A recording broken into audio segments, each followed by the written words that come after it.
Hello friends, this is Anchal and I welcome you all on Banking Wala. Let's get started with another chapter of Gold Batch जो कि है fillers का. अब ये fillers की exercise जो है एग्जामिनेशन में बहुत सारे डिफरेंट तरीके से पूछी जाती है. चाहे आप उसकी बात कर ले सिंगल फिलर में, चाहे आप उसकी बात कर ले डबल फिलर में, ये ट्रिपल फिलर में भी आती है, ये कॉलम बेस्ड फिलर में भी आती है. तो फिलर को पूछने के बहुत सारे अलग अलग तरीके हैं, लेकिन जब फिलर बेस्ड क्वेश्चन एग्जाम में आता है तो हमें सिर्फ और सिर्फ दो चीज़ों का ध्यान रखना होता है. एक पहली चीज़ जो हमारी है वो सबसे इंपॉर्टेंट होती है क्या, कि आपके पास जो भी सेंटेंस आया है ये सेंटेंस पॉजिटिव वे में लिखा गया है या नेगेटिव वे में. मतलब इन शॉर्ट उसकी टोन आपको आइडेंटिफाई करनी होती है कि वो सेंटेंस किस टोन में लिखा जा रहा है, राइट. उसके बाद दूसरी चीज जो है, जहां पर भी आपका ब्लैंक है, ब्लैंक के पहले और ब्लैंक के बाद की पार्ट ऑफ स्पीच ये भी आपके लिए बहुत ज्यादा जरूरी होती है. नाउ अंडरस्टैंड दिस थिंग, ये चीज समझने वाली है क्या, कि जब हमारा क्वेश्चन बनता है तो चाहे वो एक फिलर का हो, चाहे दो फिलर का हो, चाहे तीन फिलर का हो, चाहे वो कॉलम बेस्ड फिलर हो, किसी भी तरह का फिलर हो, आपको देखनी उसमें दो ही चीज़ है. पहला, सेंटेंस का टोन वो पॉजिटिव है या नेगेटिव, क्योंकि इसके अकॉर्डिंग ना हम क्या कर लेते हैं, सेंटेंस में एलिमिनेशन कर लेते हैं, ऑप्शंस में एलिमिनेशन कर लेते हैं. वैसे ही ब्लैंक से पहले जो हमारी पार्ट ऑफ स्पीच थी और ब्लैंक के बाद जो पार्ट ऑफ स्पीच थी उसके अकॉर्डिंग भी हम एलिमिनेशन कर लेते हैं. तो ये दो चीज़ें हमारे एलिमिनेशन के लिए हमें बहुत इंपॉर्टेंस है इनका, और बहुत हेल्प करती है ये, ठीक है. जैसे फॉर एग्जांपल सपोज करो हमारे पास 5 ऑप्शंस है, ए बी सी डी और ई, ठीक है. हमको पता चल गया कि हमारा जो स्टेटमेंट सेंटेंस लिखा था वो पॉजिटिव सेंटेंस था. तो अब अगर ई में ए में नेगेटिव वर्ड है तो उसको हटा दो, बी में नेगेटिव वर्ड है तो उसको हटा दो, ठीक है. वैसे आपने टोन के अकॉर्डिंग कर लिया. हमने कहा एक तरफ आर्टिकल लिखा है, दूसरी तरफ वर्ब है ना. तो आर्टिकल और वर्ब के बीच में क्या आएगा, नाउन आएगा, है कि नहीं. तो अब अगर कोई वर्ड IVE में एंड हो रहा है तो वो एडजेक्टिव है, इसको हटा दीजिए. अगर कोई वर्ड OUS में एंड हो रहा है तो नहीं लगेगा, एडजेक्टिव है, हटा दीजिए. अगर कोई वर्ड ION में एंड हो रहा है या ITY में एंड हो रहा है या फिर NESS में एंड हो रहा है तो ये आपके नाउन्स हो सकते हैं, है ना. तो ऐसे स्टेटमेंट में कई बार आपको मीनिंग जानने की ज़रूरत भी नहीं पड़ती है और आपका आंसर सॉल्व हो जाता है ना. तो इसीलिए हमें ध्यान रखना है कि जितने भी क्वेश्चंस हम सॉल्व करें फिलर बेस्ड, उसमें एक टोन और दूसरा पार्ट ऑफ स्पीच, ये दोनों चीज़ें समझनी हमारे लिए काफ़ी ज़्यादा ज़रूरी है, ठीक है. तो इसी के साथ शुरू करते हैं. हर क्वेश्चन के लिए हम आपको देंगे 20 सेकंड्स. आपको सॉल्व करने हैं अपने questions with in 20 seconds. Her question को सॉल्व करना है, ठीक है. चलिए, नंबर 1 जो आपका पैटर्न आ रहा है वो क्या है, in the given sentence a blank is given indicating that something is missing from the given options. A combination of words would fit the blank thereby making it grammatically and contextually correct. जो question आपके सामने आने वाला है उसका जो pattern है उसमें फिलर तो एक होगा, लेकिन आपको बताना है उसमें एक वर्ड भी सही हो सकता है, एक से ज्यादा भी सही हो सकता है, ठीक है. तो आपकी जो पॉसिबिलिटी है वो आपको डिफाइन करनी है कि क्या सिर्फ एक वर्ड ही सही है या फिर एक से ज्यादा वर्ड सही है, ठीक है. So let's begin with this. शुरू करते हैं. सबसे पहला question, the researchers were initially dash to publicize their findings fearing the consequences for the economically vulnerable poachers. So यहाँ पोचर्स nasty, abundant, hesitant या reluctant क्या लगेगा या क्या लगेगा, that is your question. Go for it guys, come on, 20 seconds.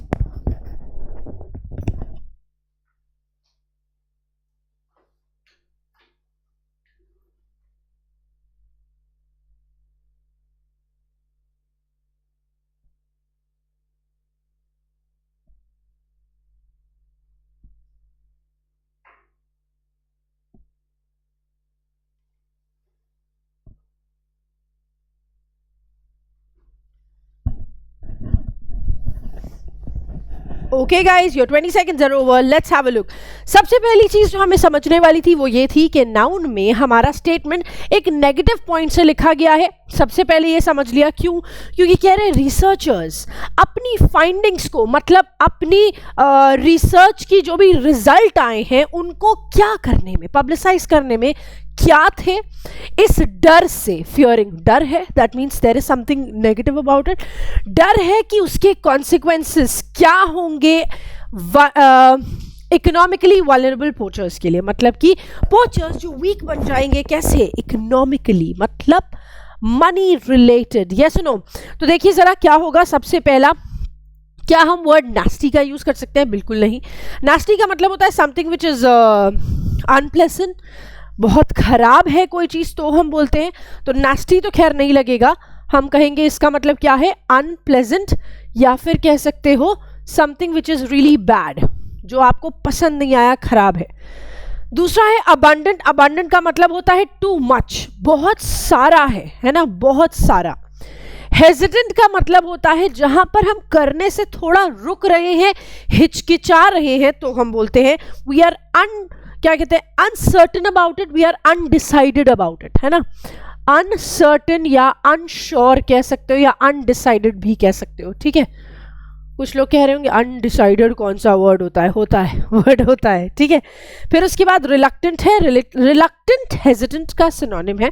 Reluctant का भी मतलब होता है करना चाहते नहीं है लेकिन कर रहे हैं, है ना। Not willing to do, not willing to do but doing, मतलब मन नहीं है करने का लेकिन फिर भी कर रहे हैं, तो उसे कह रहे हैं। ऑब्वियस ही बात है, इनिशियली डैश, अब उनको डर था तो वो ऑब्वियस ही बात है बहुत अच्छे से, अबंडेंट, टू मच नहीं करेंगे, तो टू वाला वर्ड तो कहीं नहीं लग सकता, ऑल फिट वाला ऑप्शन भी चला गया, और ना ही बैड की कोई सेंस आ रही है। वेराज यहाँ पर 3 और 4 जरूर लग सकता है, कि कह रहे रिसर्चर्स ने अपनी फाइंडिंग्स, अपनी रिसर्च को पब्लिसाइज करने में थोड़ा हेजिटेंट थे, थोड़ा रिलक्टेंट थे, मतलब वो करना चाह नहीं रहे थे डर से, है ना।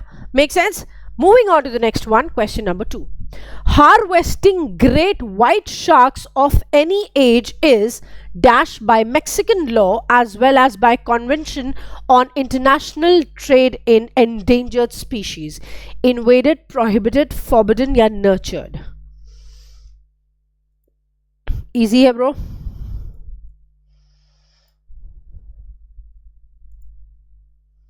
Come on guys.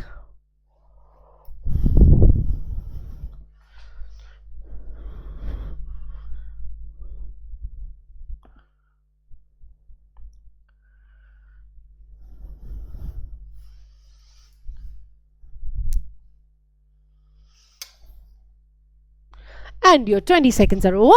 Harvesting great white sharks of any age is dash by Mexican law. हमें पता है बाय से पहले जब लगाना है तो वर्ब की थर्ड फॉर्म लगेगी, लेकिन ये किसी हेल्प का नहीं है क्योंकि सारे वर्ब की थर्ड फॉर्म में दिए हुए हैं। अब यहां पर हम कह रहे हैं वाइट शार्क्स हो या किसी भी तरह की शार्क्स हो, एक्चुअली उनका हार्वेस्टिंग करना, उनको निकालना, उनको मारना, काटना, उनको किसी भी तरह से इस्तेमाल करना, ये किसी भी लॉ के द्वारा, और स्पेसिफिकली अगर एंडेंजर्ड स्पीशीज, मतलब ऐसी स्पीशीज जो वैसे ही खत्म होती जा रही है, उन स्पीशीज के लॉ, उन स्पीशीज के किसी कॉन्वेंशन ने अगर कुछ बात कही है, मतलब कि उनके इंस्टीट्यूशन ने, उनके लॉ ने, उनकी कमिटी ने अगर कोई बात कही है तो उनको बचाने के लिए ही कही होगी, है ना। तो पहला वर्ड है इन्वेडेड। इन्वेडेड का मतलब होता है जब आप जबरदस्ती कहीं घुस जाते हो और उसे ऑक्यूपाई कर लेते, है ना, ऑक्यूपाई कर लेते हो, कैप्चर करना हम कह सकते हैं, इन शॉर्ट ये होगा, ठीक है। प्रोहिबिटेड का मतलब होता है बैंड, मतलब रोक लगा दी गई है। फॉरबिडन का मतलब भी होता है नॉट अलाउड, कोई काम करने के लिए हमें अलाउड नहीं है। और नर्चर्ड का मतलब होता है प्रोटेक्ट करना, है ना। So obviously protect and grow basically, है ना, बढ़ाना और उसके साथ साथ उसे प्रोटेक्ट भी करना। तो यहां पर कोई पॉजिटिव सेंस तो आ नहीं रहा है ना, क्योंकि मैक्सिकन लॉ के अकॉर्डिंग और कन्वेंशन के अकॉर्डिंग इसे मना किया गया है कि आप व्हाइट शार्क्स की हार्वेस्टिंग नहीं कर सकते, चाहे वो किसी भी एज की हो। तो फोर्थ नहीं लग सकता, ये दोनों हमारे ऑप्शन जा चुके हैं। इन्वेडेड, जबरदस्ती आप उनको कैप्चर भी नहीं कर रहे हो, क्या करोगे, शार्क के अंदर घुस जाओगे, हैं, क्या हो तुम, इंसान हो कि एकदम नमस्ते हो बुद्धि से, नहीं हो सकता ना। सो 1 भी नहीं लगेगा, hence option number C is your perfect answer here. Got it. Moving on to the next one. Question number 3. Let's have a look. Though there have been dash reports over the years, there hasn't been strong evidence that the sharks frequent the area in great enough numbers to support a fishery of this size. What is it? Though there have been isolated reports, sporadic reports, eminent reports, prolific reports. किस तरह की reports आई हैं?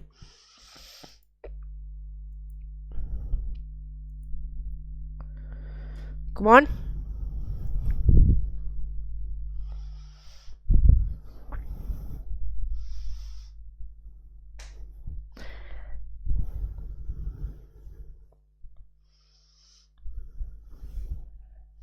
Five seconds.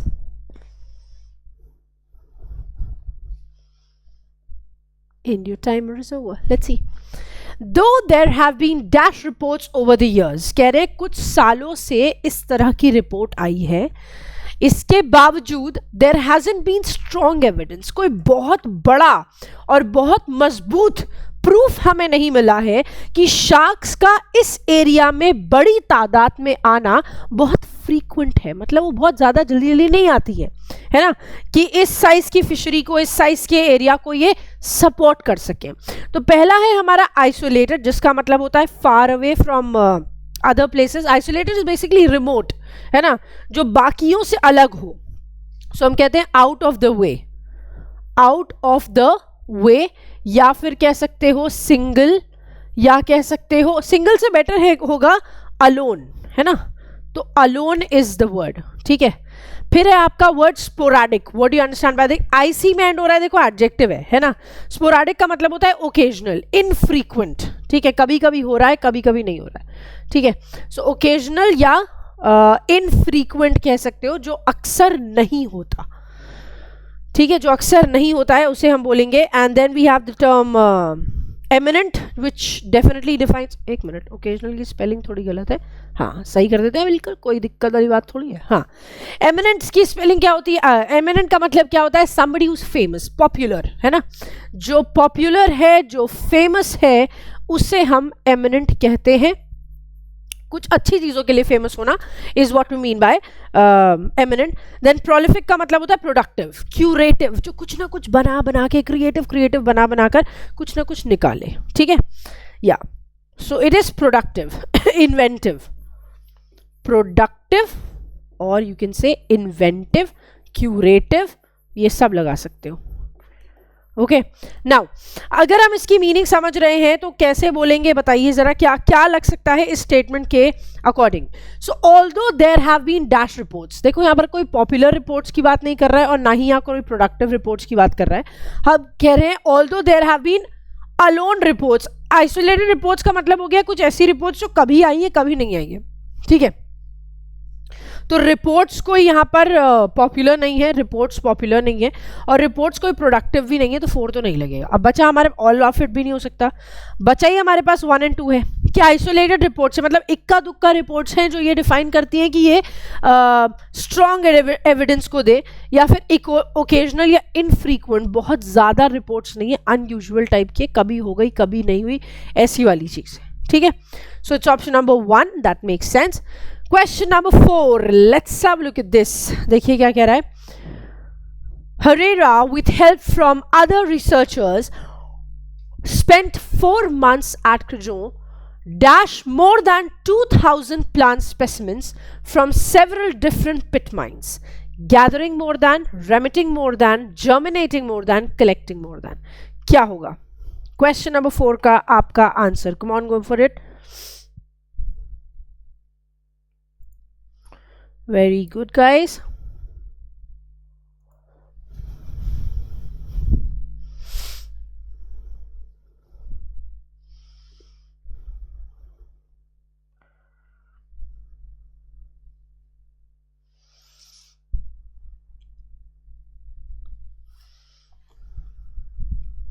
Five seconds to go. And let's start. चलो, पहला word हमारा gather. Gather का actually मतलब होता है कलेक्ट करना, इकट्ठा करना, ठीक है।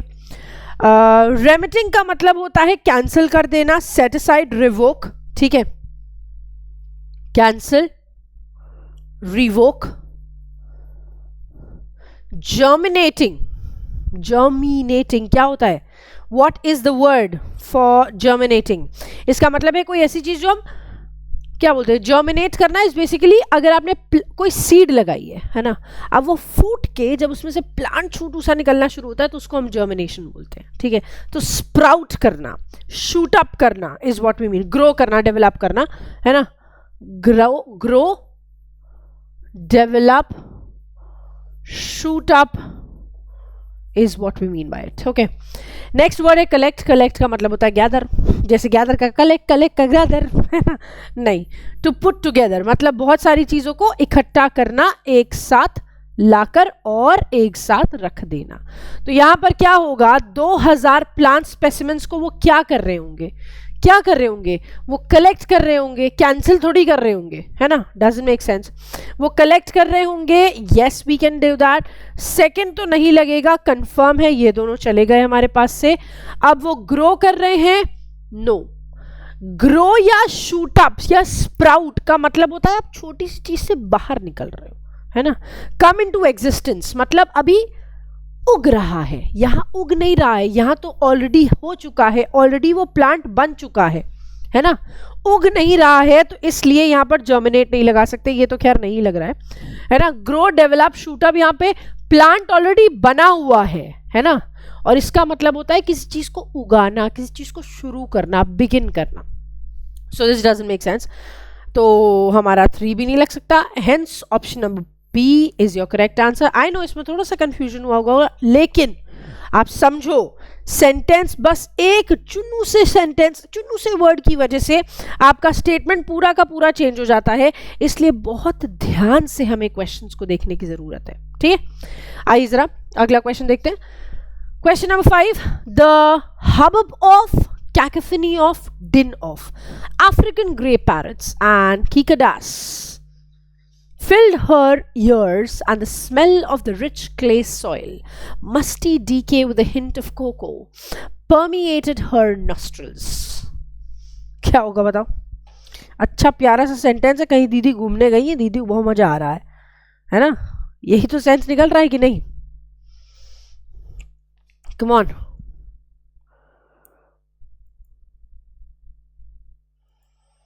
Okay.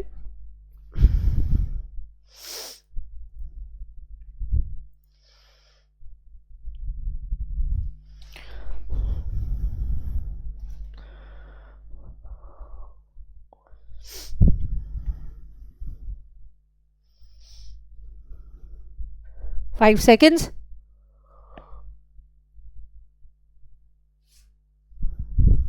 And your timer is over. Let's see.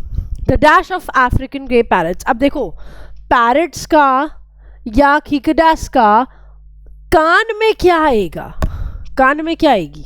हाँ, हबब आ सकती है। हबब का मतलब होता है नॉइस, अनप्लेजेंट साउंड, है ना। कैकोफनी का मतलब भी होता है अनप्लेजेंट साउंड, मतलब जो आपको पसंद नहीं आ रही, एकदम हार्श टाइप ऑफ साउंड है, harsh noise. And then you have the word din, जिसका मतलब यही होता है कि आप किसी चीज के केओटिक साउंड की बात कर रहे हैं, बहुत सारा लाउड प्रोलॉन्ग्ड नॉइस जो आपको पसंद नहीं आ रही है, ठीक है। क्या बोल सकते हैं? लॉन्ग, प्रोलॉन्ग्ड, लॉन्ग क्यों लिखना फिर, है ना, प्रोलॉन्ग्ड नॉइस लिख दो। तो नॉइस तो मतलब पता ही है, शोर है ना। तो अब यहां पर क्या होगा भाई? तीनों ही लग सकता है, क्योंकि तीनों की मीनिंग तो सेम ही है, तीनों सिनोनिम्स है आपस में। ये तीनों जो वर्ड्स हैं ये सिनोनिम्स हैं, तो किसको अवॉइड करके जाओगे? किसी को कर सकते हो? किसी को भी नहीं। तो हमारा आंसर हो जाएगा ऑल 1, 2 and 3, ऑप्शन नंबर ई, ठीक है। तो क्या कह रहा है ये सेंटेंस कि भैया ग्रे पैरट्स और कीकडास की जो आवाज थी वो मेरे कान में एकदम चुभ रही थी, और जो रिच क्ले सॉइल का स्मेल था वो musty decay with the hint of cocoa permeated her nostrils, उसकी नॉस्ट्रल्स में भी घुस रही थी वो महक, ठीक है। चलिए आगे बढ़ते हुए नेक्स्ट क्वेश्चन पे चलते हैं. Question number 6. The eco tourism activities that provide financial support for many conservation efforts dried up and many restoration projects had to be deferred, unwarranted, postponed या hindered. क्या होगा बताओ? Timer 20 seconds.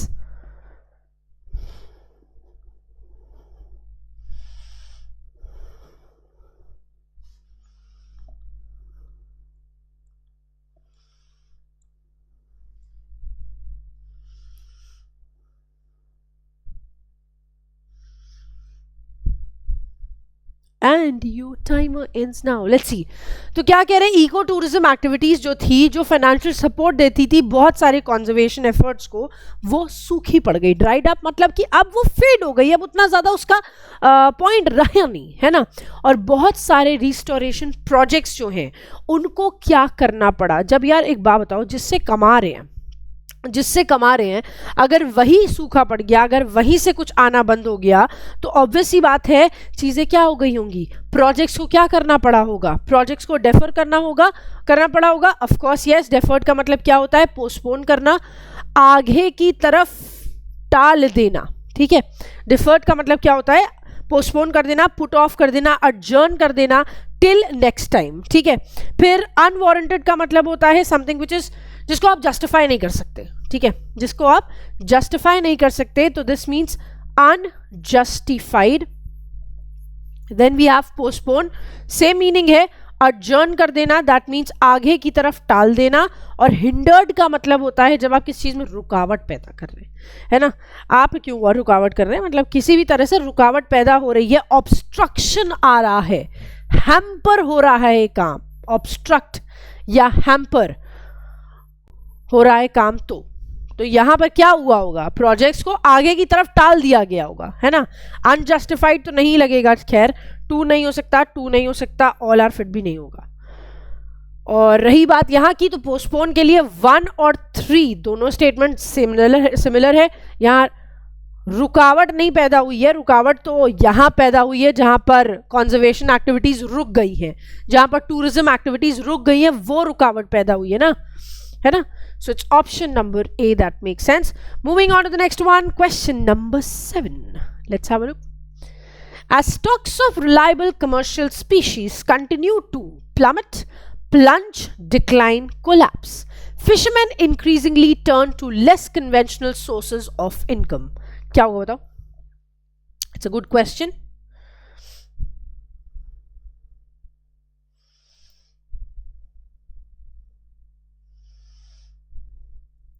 Okay.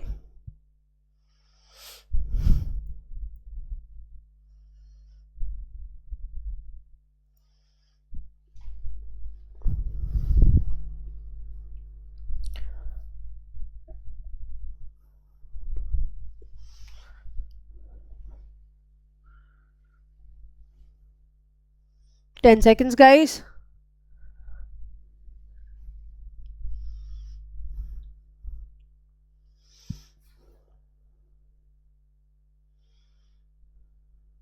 And it's done. Let's see. Okay, so as stocks of reliable commercial species continue to के बाद हमारा verb का first form लगना चाहिए, ये सबको पता है ना. अब टू के बाद वर्ब की फर्स्ट फॉर्म लगनी चाहिए, तो प्लमेट भी एक वर्ब है जिसका मतलब होता है स्टीप ड्रॉप. मतलब एक, जैसे कोई चीज बढ़ रही है, बढ़ते बढ़ते बढ़ते अचानक से बहुत तेजी से गिर जाती है, तो ये जो डिक्लाइन है इसे हम प्लमेट कहते हैं. ठीक है. प्लंज का मतलब क्या होता है, अगेन फॉल, किसी चीज का ड्रॉप. डिक्लाइन का मतलब भी होता है ड्रॉप क्विकली. एंड कोलैप्स का मतलब होता है फेल हो जाना कोई चीज, या फिर वर्कआउट नहीं करना किसी चीज को. बोल सकते हो कि वो अब काम नहीं कर रहा है, सो फॉल डाउन और गिव वे, ये कह सकते हो. ठीक है, फॉल डाउन और give way, that means now it's not working. ठीक है, क्विट हो गई है चीजें. तो मेरे हिसाब से तीनों का ही सिमिलर मीनिंग आ रहा है यार. कोई चीज क्विट हो गई है मतलब काम कर नहीं रही है, चल नहीं रही है, फॉल डाउन हो रही है, फेल हो रही है, ड्रॉप हो रही है, डिक्लाइन हो रही है, सबका सेम मीनिंग है ना. तो जब सबका सेम मीनिंग है, सिनोनिम्स हैं, तो आंख बंद करके ऑप्शन नंबर ई को मार्क कर दो. लेकिन मार्क करने के लिए तो आंख खोलनी पड़ेगी. इट्स ऑप्शन नंबर ई. तो आंख बंद मत करना भैया, खुले रखना. ठीक है, आइए moving on to the next one question. Oh pattern change, nice. Pattern change करते हैं. क्या कह रहा है क्या कह रहा है स्टेटमेंट जरा देखते हैं. तो in the question below a sentence is given with a part missing from the options. Choose करो वो वर्ड जो कि फिट करेगा सेंटेंस में, सेंटेंस को करेक्ट बनाने के लिए. अभी तक आप एक से ज्यादा ऑप्शन को सिलेक्ट कर रहे थे. अब जो क्वेश्चंस आ रहे हैं आपके सामने उसमें आपको सिर्फ एक एक वर्ड ही सिलेक्ट करना है. ठीक है, let's have a look. At college, his academic progress was dashed by a series of health problems. क्या होगा? Hindered, aggrieved, solicited, nurtured या trusted. सबसे पहले हमने कहा है ना, दो चीजें आपको आइडेंटिफाई करनी है, सेंटेंस का टोन और दूसरा ब्लैंक से पहले और ब्लैंक की बात की चीजें. उससे आपका आंसर बहुत आसान हो जाएगा. 20 seconds guys, go for it.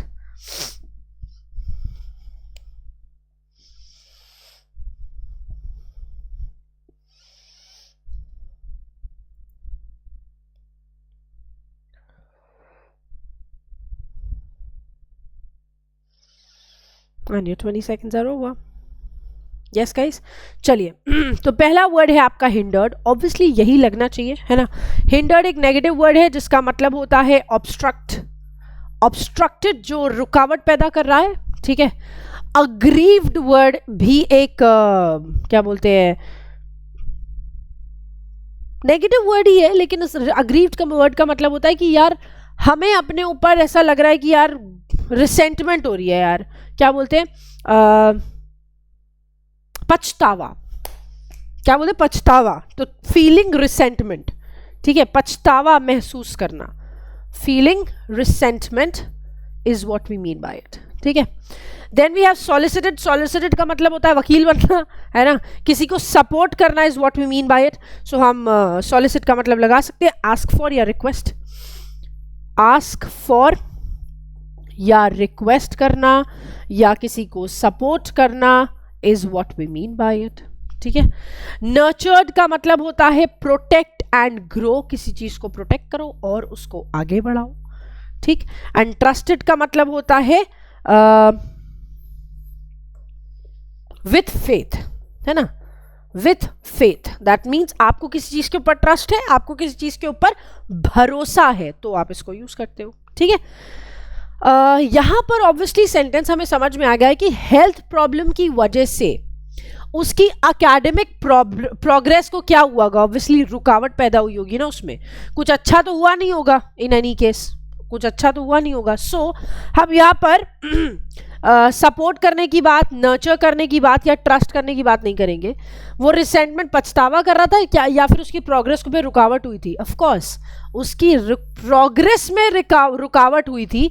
बाद में वो पछतावा जरूर किया होगा, लेकिन प्रोग्रेस में तो रुकावट पैदा हुई है. इसलिए हम प्रोग्रेस के साथ क्या लगाएंगे, हिंडर्ड वर्ड का ही यूज करेंगे. ये कंफर्म है ना. Yes. Moving on to the next one, question number 9. There was a dash smell in the backyard. Prolific, semantic, peculiar, baffling या cohesive. 20 seconds, go for it.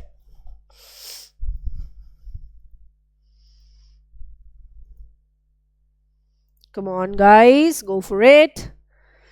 क्या होगा सही आंसर इस क्वेश्चन का. छोटा सा क्वेश्चन है, बहुत छोटू सा, लेकिन ऑप्शंस थोड़े से कंफ्यूजिंग है. आई अंडरस्टैंड दैट, बट कोशिश करने वाले की कभी हार नहीं होती.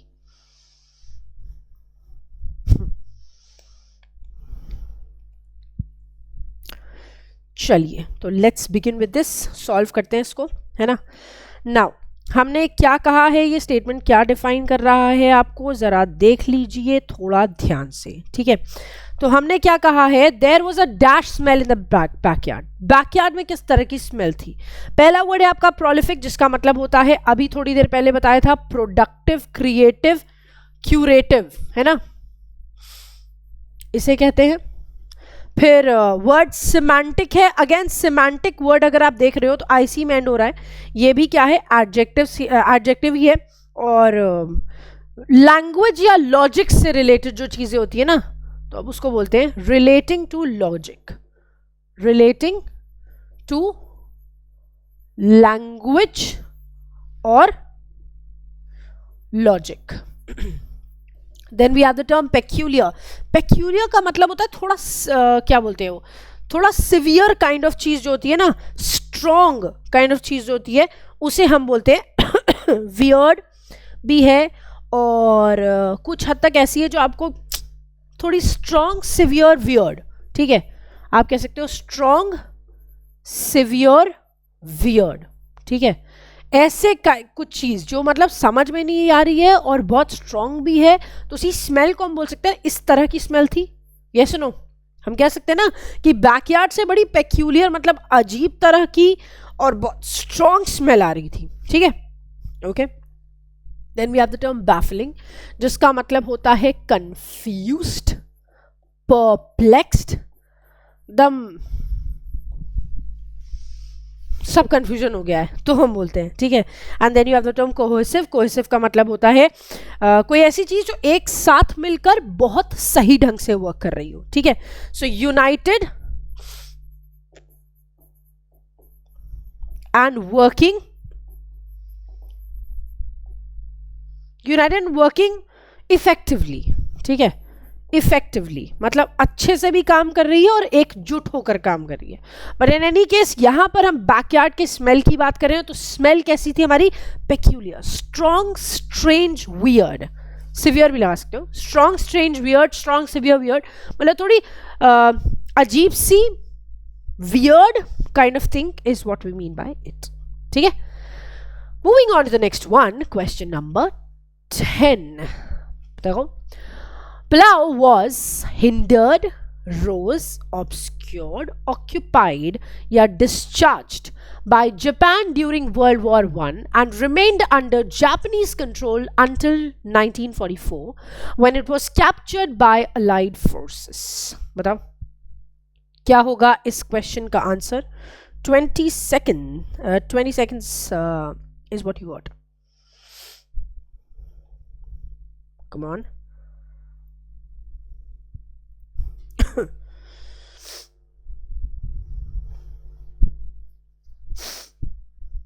Okay.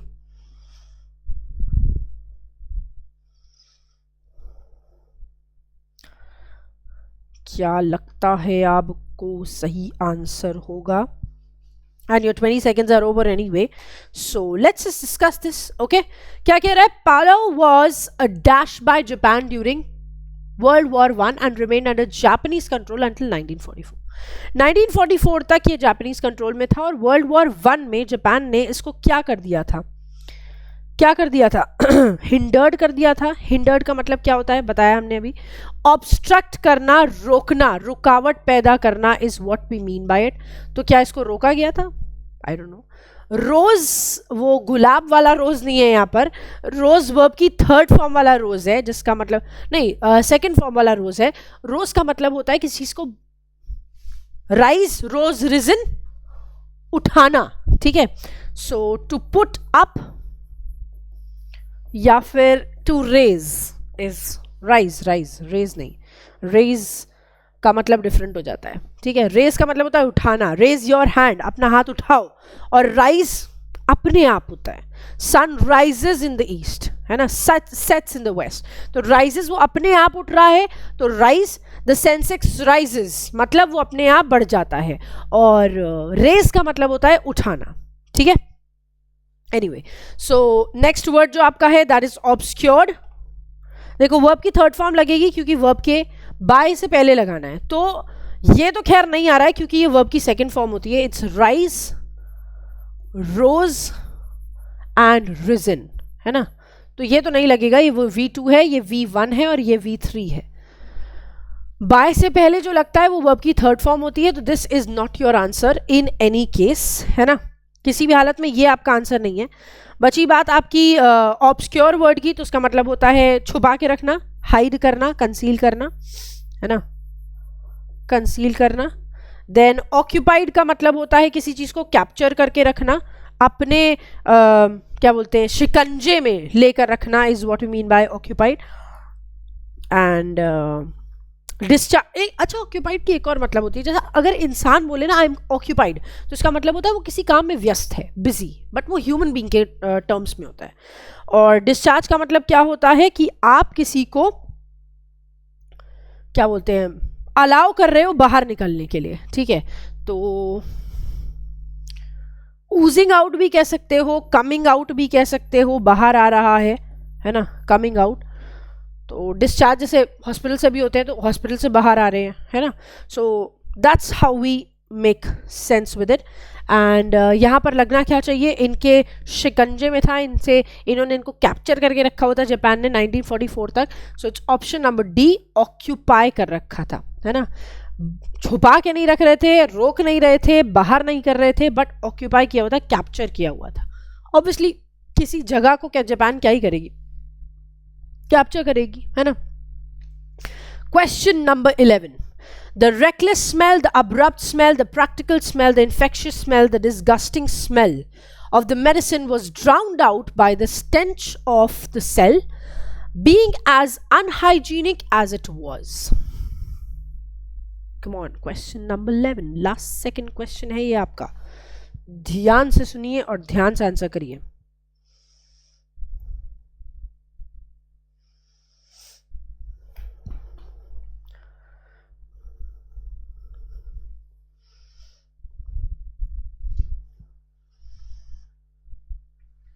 Go for it, guys. Okay.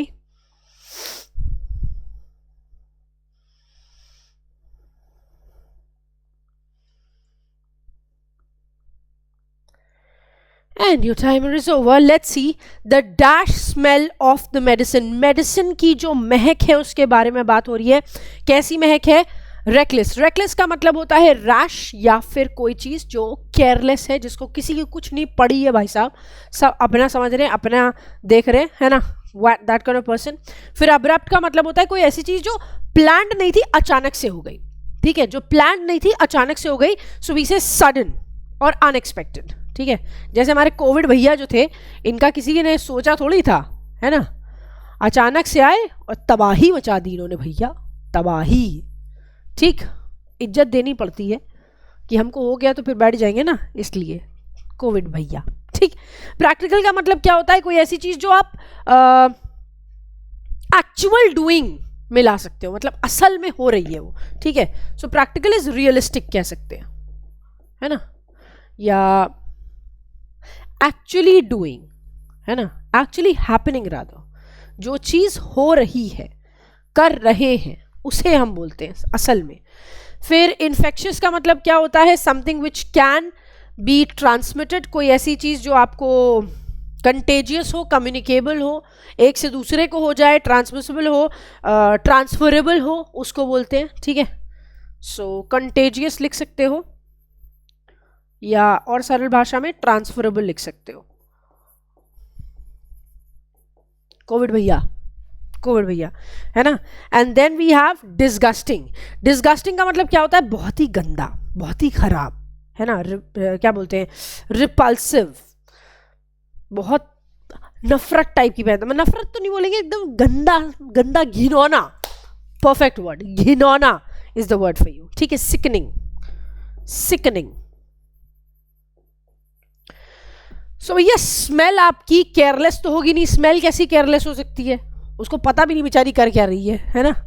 क्या स्मेल आपकी सडन होगी? नहीं। स्मेल आपकी प्रैक्टिकल होगी? नहीं, कह रही हम तो हैं, मैं हूं तो हूं, सूंघना है सूंघो, नहीं सूंघना बाढ़ में जाओ, ऐसा नहीं। तो इन्फेक्शियस स्मेल इन्फेक्शियस कैसे हो सकती है भाई, तुम्हारी स्मेल मेरे अंदर थोड़ी आ जाएगी, नहीं ना। स्मेल डिस्गस्टिंग हो सकती है, ऑफ कोर्स यस, यही हो सकती है, यही है स्मेल, एकदम गंदी, बर्बाद, बदबू, डिस्गस्टिंग, ठीक है। आगे बढ़ते हैं, आखिरी क्वेश्चन, अगला क्वेश्चन एंड आखिरी question of the session. Let's have a look. देखिए जरा क्या कह रहा है ये statement. Well established villages that served as trading centers for caravans such as Kologilo and Mloka had been deserted, departed, waived, wailed or delayed. चलो बताओ।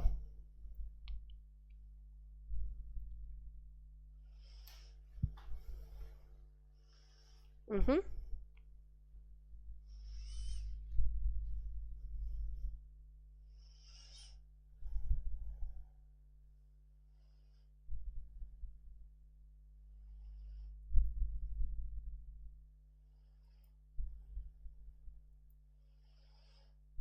on guys, I hope it's done. थोड़े से जो इसके वर्ड्स है ना, थोड़े से कॉम्प्लिकेटेड है, बहुत ज़्यादा नहीं बट है, ठीक है.